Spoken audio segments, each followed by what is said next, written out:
اعوذ باللہ من الشیطان الرجیم، بسم اللہ الرحمن الرحیم۔ شروع اللہ کا نام لے کر جو بڑا مہربان نہایت رحم والا ہے۔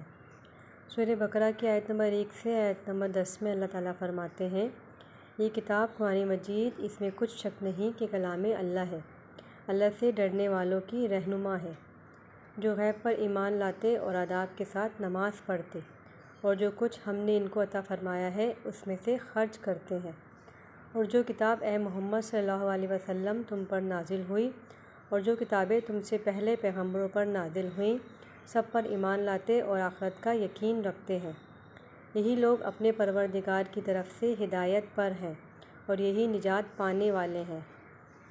جو لوگ کافر ہیں انہیں تم نصیحت کرو یا نہ کرو ان کے لیے برابر ہے، وہ ایمان نہیں لانے کے۔ اللہ نے ان کے دلوں اور کانوں پر مہر لگا رکھی ہے اور ان کی آنکھوں پر پردہ پڑا ہوا ہے اور ان کے لیے بڑا عذاب تیار ہے۔ اور بعض لوگ ایسے ہیں جو کہتے ہیں کہ ہم اللہ پر اور روز آخرت پر ایمان رکھتے ہیں، جبکہ وہ ایمان نہیں رکھتے۔ وہ اپنے غرور میں اللہ کو اور مومنوں کو چکمہ دیتے ہیں، مگر حقیقت میں اپنے سوا کسی کو چکمہ نہیں دیتے اور اس سے بے خبر ہیں۔